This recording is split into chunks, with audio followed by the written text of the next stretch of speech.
really appreciate you joining me today, and this is a follow-up to a story that I covered 5 months ago. Harry Burkett was murdered on Allwell Road in the Clacton-on-Sea area.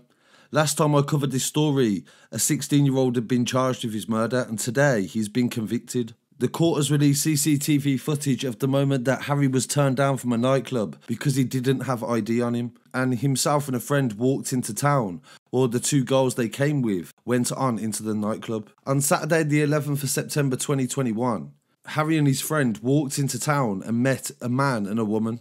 They were locals and they began talking to each other, and shortly afterwards several other people joined the man and the woman, and initially everybody appeared to be getting on okay. The police had determined from the CCTV. It was never fully determined the motive as to why they fell out, but the 16-year-old began to chase Harry and he was confronted on the road round the corner where he was stabbed once with a knife. Harry then managed to run off again, but he fell down on Station Road at the junction of Rosemary Road, and this is where he was found by two passers-by. The Samaritans administered first aid until the emergency services arrived, and Harry soon became unresponsive and died shortly afterwards in hospital.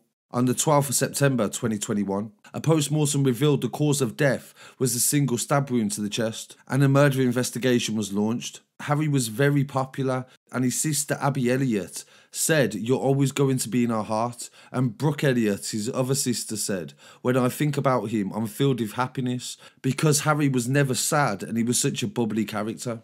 As part of the investigation, the police had to go through hours of CCTV, but due to the fact that he was in a town centre, this would be very easy for them to gather the information they needed to convict the 16-year-old. They followed Harry's movements throughout the night, and they also seen the moment that Harry was stabbed.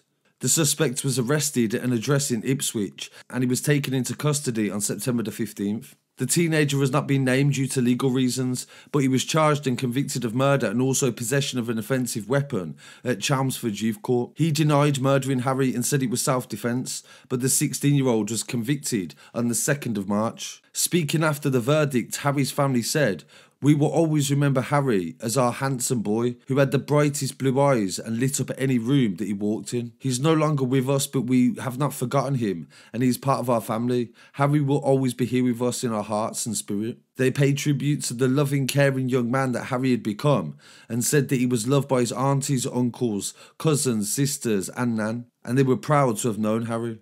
The family attended each day of the trial, and they had to listen to the last moments that were played out in harrowing detail of his murder. Detective Inspector Kev Hughes, who led the murder investigation, said, "My thoughts are with Harry's family, and I know the verdict is little consolation for the loss of their loved one. But I'm proud that the investigation has led to the conviction." The young man convicted of Harry's murder and carrying a knife said it was in self-defence, but we never seen any justification for why he carried a knife. So it's still some unanswered questions, being as there was two witnesses that was there at the time, and they must have heard what was said to Harry or what the exchange of words were that led to this boy wanting to stab him. And it also goes to show that in areas like city centres, how many security cameras there are and how impossible it actually is to get away with anything like this. So I thought it was really important to pay respects to him and do a follow-up. My condolences to his family. I've got some more news from the Essex area coming up in a minute as well, so please don't forget to follow and subscribe, and I'll be back again very shortly with some more news. Peace.